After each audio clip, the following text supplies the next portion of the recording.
Hello mga kabayan, welcome sa munting YouTube channel. Ayan, mag-Uber Eats delivery ulit tayo mga kabayan. Bali, alas 4 pasado ngayon, 4:27 ng hapon. At kakauwi lang din natin sa trabaho. Pahinga lang konti. Tapos ayan, mag-Uber Eats delivery ulit tayo mga kabayan. So mag-go online tayo.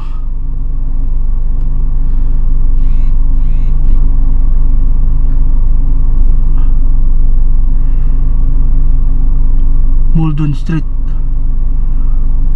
to delivery. Saan to? Laki to ah. Kaso ang layo yata ng ano. Ang layo ng ano. Dalawa kasi yung ano, drop off location. Ang layo ng isa. Ito 14 minutes naman, Wingham. Layo, kabilang baryo. Kaka-open lang natin yan mga kabayan, no.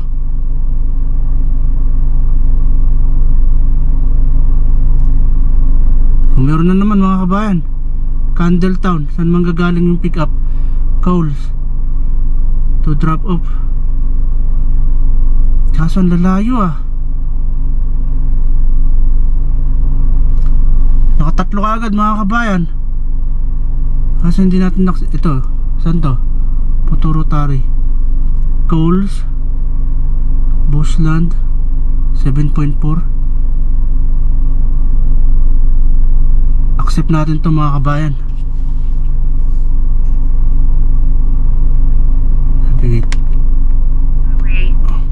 Dami ka agad mga offer mga kabayan. Naka-apat ka agad. Bali yung pang-apat in-accept na natin.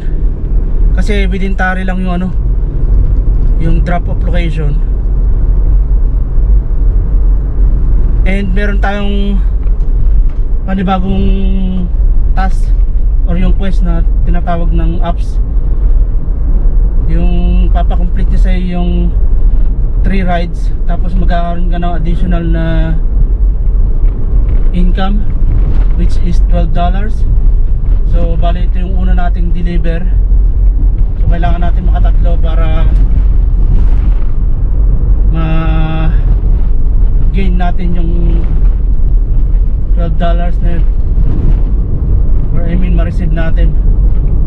Kailangan natin makomplete yung 3 rides.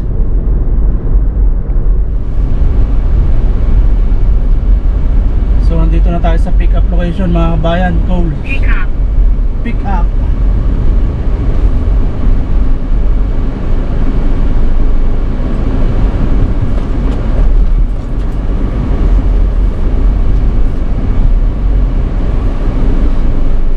So ayan mga kabayan,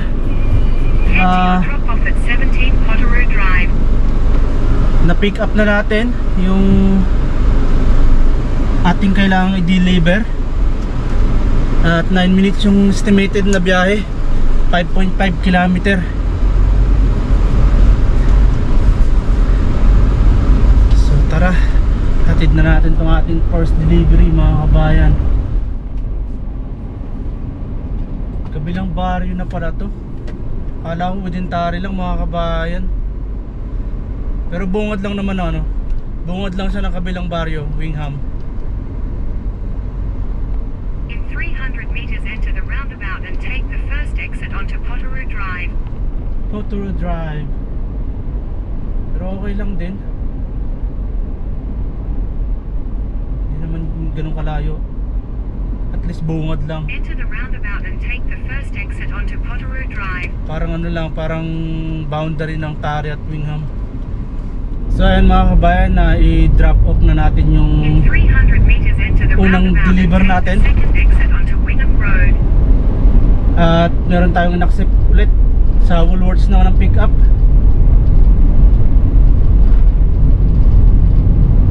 Tapos ang delivery drop off is sa Canangra. Bali andito tayo sa Woolworths mga kabayan. Ito yung pangalawang pick up natin. So yun mga kabayan, tapos na natin yung delivery yung pangalawang trip natin. At meron na tayong earnings na 24.09 na So bali yung isa 14 point something. Tapos yung isa, ito ang pangalawa, $10. So babalik tayo dito sa town banda kasi nandito usually yung mga pinag-o-orderan online, para just in case na may offer at malapit tayo dito sa area is mapipick up din natin kagad. Hindi na natin kailangan bumiyahe ng malayo pa. So ayan mga kabayan, meron na tayong 24.09 earnings. At saan na ba yung ating ito? Hindi pa pumasok kasi dapat pala mag-uumpisa to ng 5 o'clock. Sayang di pa pasok yung ating dalawang trip. Complete 3 more trips to make $12 extra. Kasi wala pang alas 5 yung dalawa nating trips. Sayang. Pero subukan nating makomplete yan para magkaroon tayo ng extra $12. Yan mga kabayan, medyo confusing tong address ni customer kasi sa map tinuturo doon lang banda sa may bago makarating dito. Apartment type kasi to, apartment type, tapos nasa pinakadulo pa siya. So ang hirap hanapin, malilito ka talaga. So may pick up ulit tayo mga kabayan, KFC naman. So bali ito yung pang-apat na delivery natin mga kabayan, at pangalawa doon sa binubuno natin na quest para magkaroon tayo ng extra $12. So kailangan natin makomplete yung 3 trips para ma-receive natin yung makareceive tayo ng $12 extra.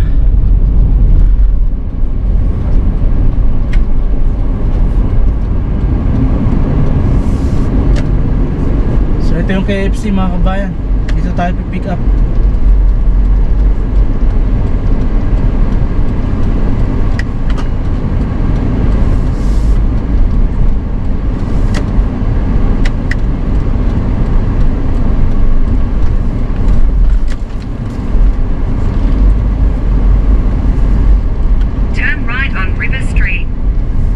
Dito na nga ni KFC.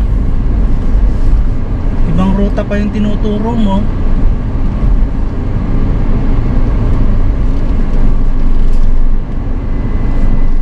So ayan mga kabayan, na-deliver na natin yung pang ilan ba?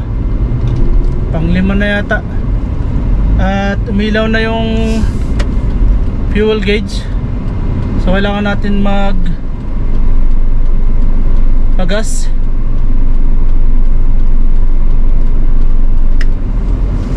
Tamang tama, kakabalik lang natin dito sa town, tsaka siya umilaw. So dito tayo magpapagas sa ampul.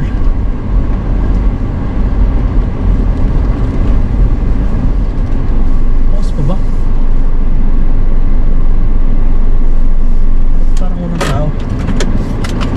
Parang walang tao sa store.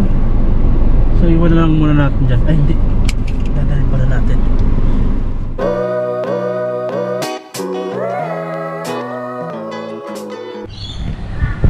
So yun mga kabayan, umabot lang siya ng 78.29 at 46.35. Mas mababa compared dun sa huling paggasolina natin, pero full tank na siya. Na full tank na. Pause pa ba to? Pause pa ata. So yan mga kabayan, nakapagpagas na tayo dito sa may ampul. Yan, sa kabilang side.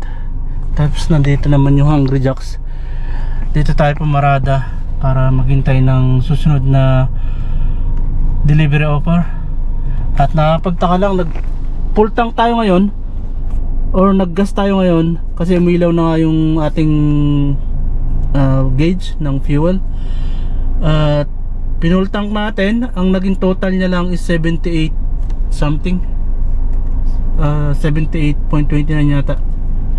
Pero nung Sabado, nung naggas tayo, hindi pa umiilaw yung fuel gauge ko nun, pero naggas na tayo, umabot ng 80.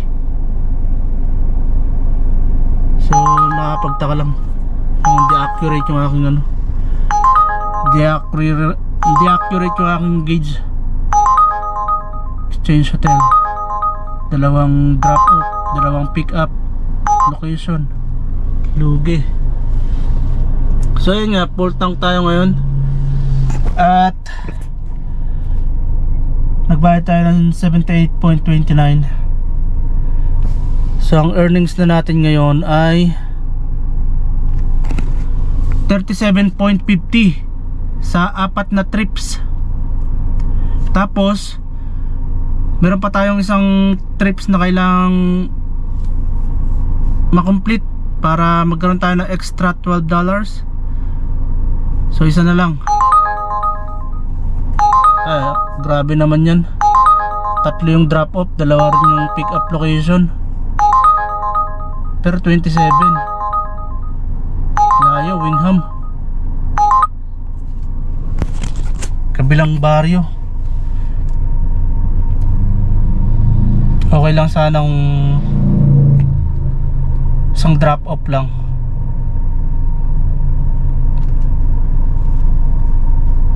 Kaso malayo. So mga kabayan, may pick up ulit tayo. Calls ulit. Akala ko may cut off yung calls ng delivery. Kasi pasado alas 6 na eh.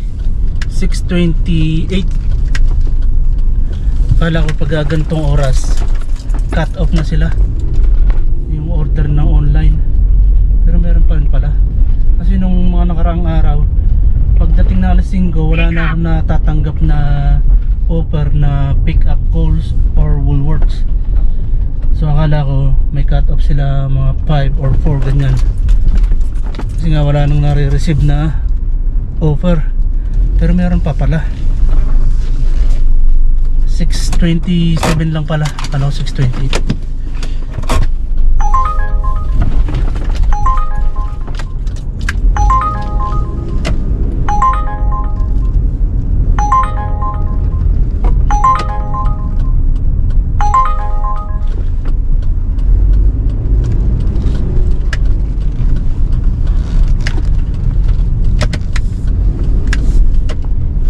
Just ahead, continue straight through the roundabout onto Albert Street.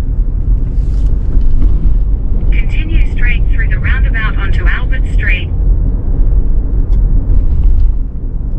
Nag-overreach din pala yun.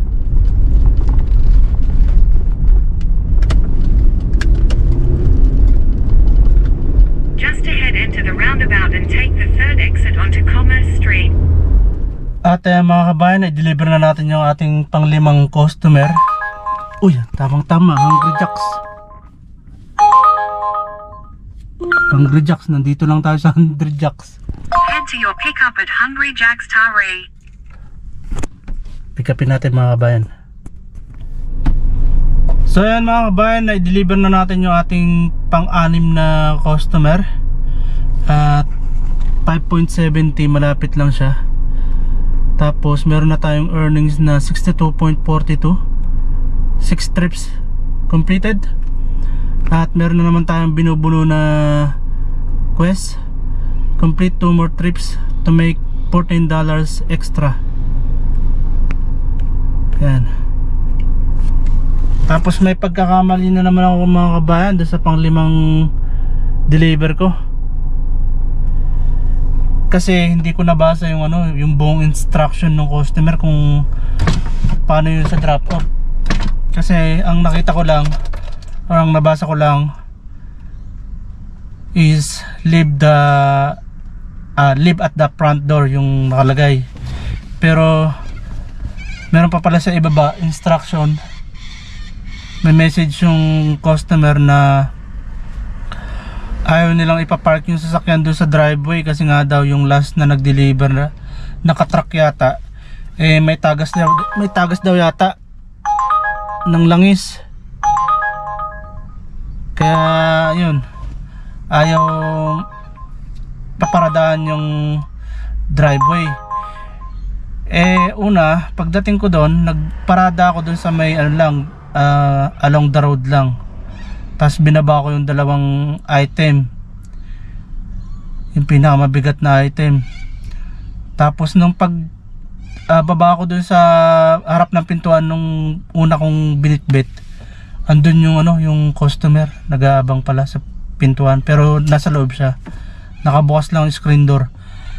Tapos nung pagkababa ko nung item, tinanong ko kung pwedeng pwedeng magparada doon sa driveway para nga hindi na ako maglalakad na malayo para bitbitin yung mga diba, yung mga grocery. Hindi ko pa nababasa yung message nun. Tinanong ko kung pwede, kaya pala parang pilit yung sagot na Hindi ko nga maintindihan kung pumayag ba o hindi. Basta sabi ko, is it alright? Tapos talikod na ako. Akala ko sumagot ng yes eh. Sa isip-isip siguro ng customer, mukhang di nakakaintindi ng English nung na to delivery rider na to Meron na instruction doon sa apps, hindi pa rin sinunod. So yun nga, pinasok ko pa rin yung sasakyan doon sa driveway. Tapos nung palis na ako, doon ko lang nabasa yung message, yung instruction na ayaw palang paparadaan yung driveway kasi daw may tagas yung huling nag-deliver sa kanila na nakatruck. Kailangan talaga basahin pala yung instruction. Madalas kasi nakalagay lang leave at the front door. Tas yun lang, wala nang iba. So panibagong naman, pagkakamali na kailangan iwasan sa mga susunod na deliver. May mga masiselan talagang customer. Although hindi naman siguro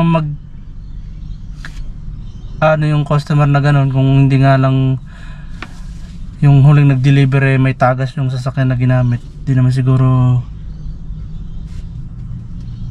magbabawal na ganun yun, or magseselan na hindi paparadaan yung driveway nila.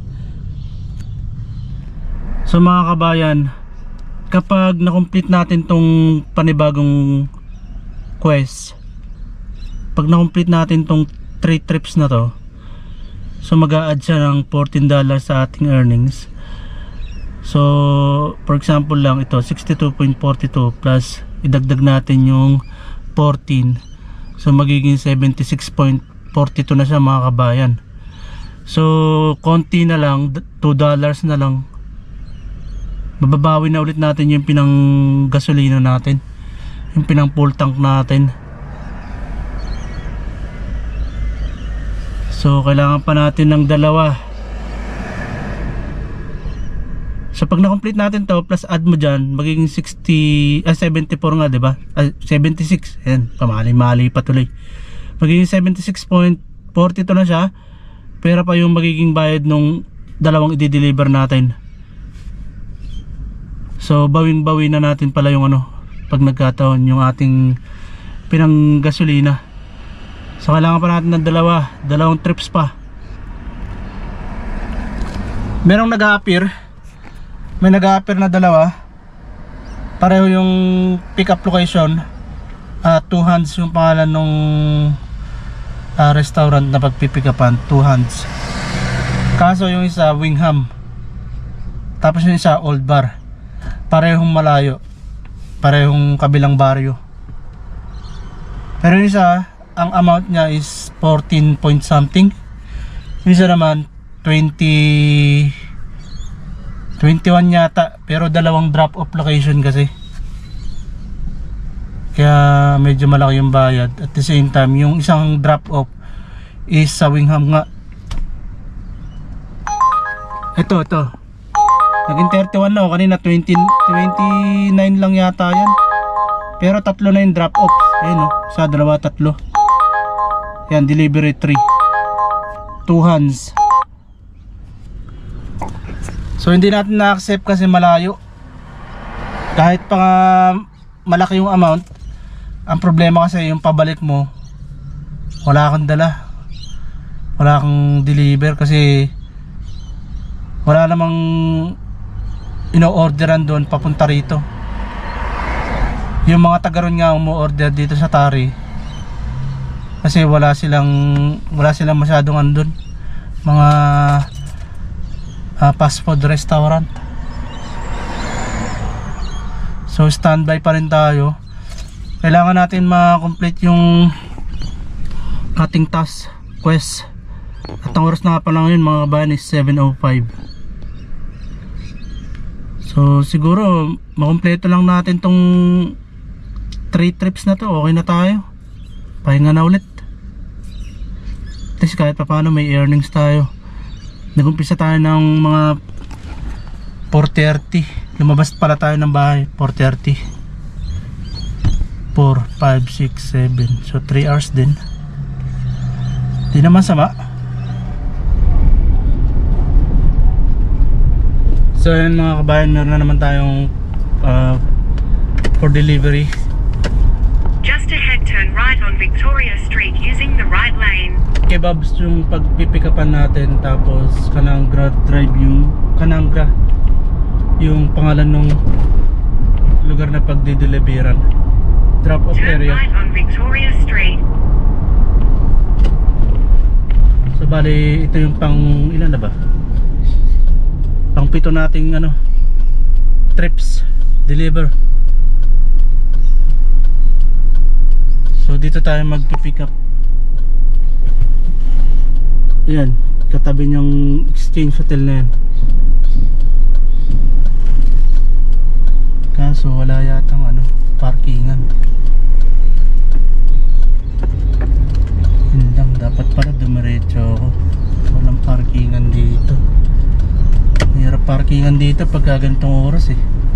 Kaya ito, buti naman, tamang tama. Dito tayo pipick up mga kabayan eh.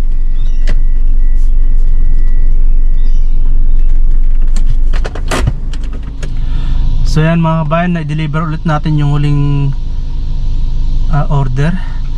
At kailangan na lang natin ng isa. At magkakaroon na tayo ng extra $14. At tingnan nyo yung naging total ng aking earnings mga kabayan kanina. 70 plus lang yan, di ba? Ngayon naging 100 plus. Magkano lang yung last trip ko eh? 8.53. So idagdag mo dun sa 76 yata yung kanina. So 84 lang siya. Pero naging 110.95. Kasi dito pag sinelect natin to, pag kinlik natin tong see details, may lalabas pa dyan na ayan, complete natin to, di ba? Saan ba yung isa? Hindi dyan. Ito nag-overage din yun, no? Nakakasabayan ko pag pick up. Saan na yung mga quest na yun? Ito, nakompleto natin to. Yung 10 trips kahapon. Bali, meron pa pala dito naka-separate. Ayan, no? Pag na-complete mo yung 10 trips, may additional kang 40. Kahapon nakaano na tayo dito, 2 trips na tayo dito kahapon. So na-kompleto natin ngayon kasi nga meron tayong, hindi, naka 3 na yata tayo dito kahapon. 3, tapos meron tayong total na 7 trips ngayon. Yan, 7 trips, kaya nakompleto natin yung 10 trips na yun. So nagkaroon ng 40. So parang kulang pa din kung 40 yung pumasok plus 70 kanina,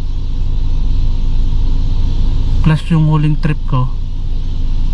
Pero okay na, kahit na hindi $40 yung pumasok, malaking bagay yun. Kahit sabihin mong 20 lang yung dito sa Daben, Ito. Yun o, $40. Kahapon kasi ang nakompleto ko lang yung tagpa 5 trips, tatlo yan. Kahapon tatlo lang yata yung napasok dito. Tapos nag-add nga yung 7 trips natin ngayon. So nagkaroon tayo ng 40. Hindi ko in-expect yun Ang in-expect ko lang yung yung to $14 pag na-complete yung 3 trips. Ayos. Ayos din, ayos. So 4:30 tayo lumabas. 5, 6, 7. Tama. 3 hours. Ayos. 5:30, 6:30, 7:30. 7:44 lang mga kabayan. Pero tingnan nyo naman, napakaliwanag pa. At pag binuksan natin itong bintana, tingnan nyo kung gaano kaingay yung mga ibon dito sa puno na to. Ang dami. Mga parrot. Yung tinatawag na lorikeet.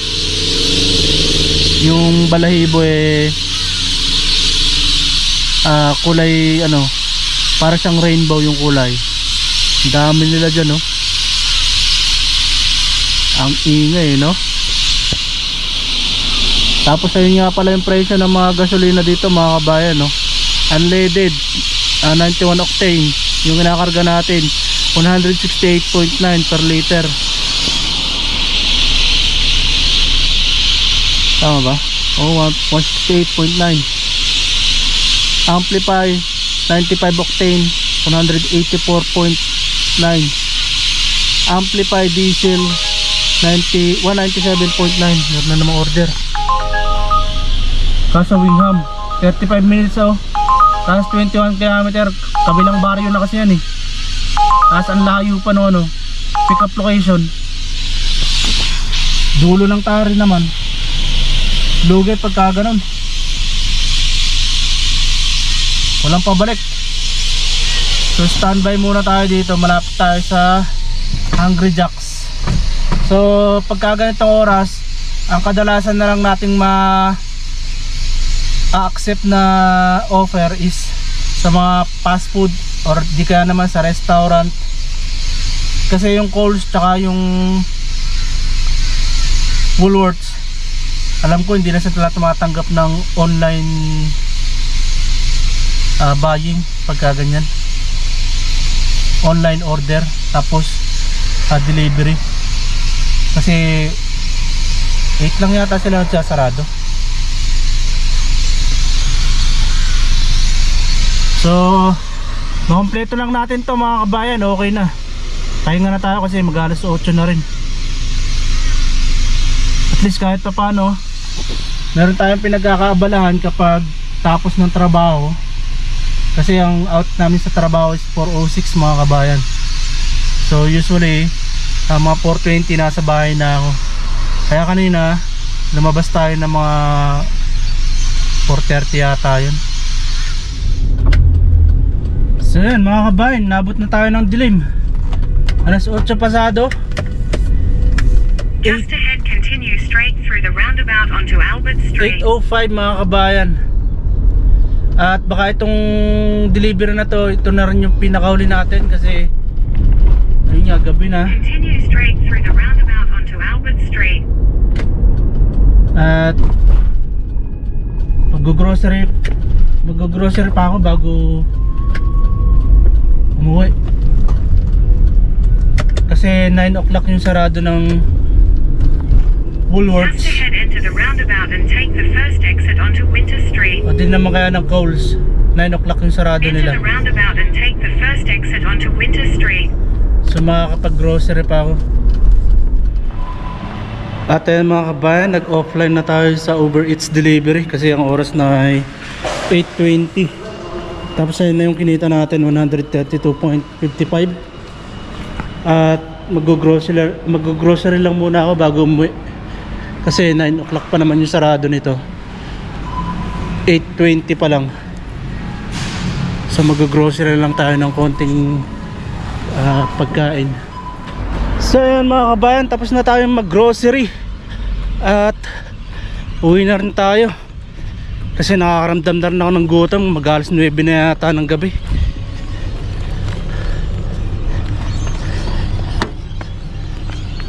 Ito nga pala yung ano, tindahan ng alak na parang simbahan. Simbahan ang tawag namin. Kasi yung korte ng ano, building is parang ano, lumang simbahan. So natapos na naman ang isang isang gabi. Hindi pa pala tapos yung gabi. Nakakagutom na rin ah. Hindi na kasi ako nagmerienda kanina. Diretso na ako nag delivery. So ayan mga kabayan, full pa rin yung ating fuel gauge. Kita ba? Yan, basta full pa siya. Tapos nabawi na natin yung pinang gasolina natin. So uwi na tayo mga kabayan. At ayan mga kabayan, nakarating na ako ng bahay at ang oras na ngayon ay 8:51 ng gabi. Yan, 8:51. Tapos yung ginastos natin sa grocery, $50.12. At ito yung mga pinamili natin. Kumuha tayo ng munggo, itlog pala, itlog, noodles. Tapos itong chicken, ano to? Chicken, ano to? Kibs? Paano pronounce yan? Kibs? So kumuha tayo yan, 4 na piraso yan. $7. Tapos kumuha rin tayo itong coconut water. Tapos meron dalawang Dicascar, yung kinukolekta natin mga kabayan. Tapos ito, karamihan dito mga prutas. Ito yung resibo natin. So ayan yung total, $50.12. Tapos meron tayong savings na save na 5.25 mga kabayan. Tapos ito yung mga napamili natin, avocado, pinya, saging, pepino. Tapos kumuha tayo ng 4 na piraso ng mais, $1 ang isa. Tapos kamote. So yun yung mga pinagbibili natin. At mga kabayan, ito nga pala yung naging earnings natin sa pagde-deliver. Meron tayong total na 8 trips completed. At yung total amount ng ating earnings ay 132.55. So yung last natin na deliver is 7.6. Ang layo pala nun. Dulo ng Tari. Bandang Tari West. So yan. Complete 3 more trips. Hindi na natin naumpisahan yan kasi gabi na nga. So bukas, pwede natin i-continue yan bukas. So bali yan yung kita natin ngayong gabi. Tapos ang total na ng ating wallet ay 382.28 mga kabayan, kasama yung kahapon na kinita natin. Ayan, 382.28. Malaki-laking amount na yan mga kabayan. Pero ileles natin dyan yung yung pinanggas natin kanina. At ayan nga mga kabayan, nakaraos na naman ng isang maghapon. At ayan nga, gabi na, alas 9 na. So dito ko na lamang din tatapusin tong video na to mga kabayan. Maraming salamat sa inyong panonood at pagsuporta sa aking munting YouTube channel. At muli, Kuya Ray, see you in the next one. Bye! Sorry, it's DJ.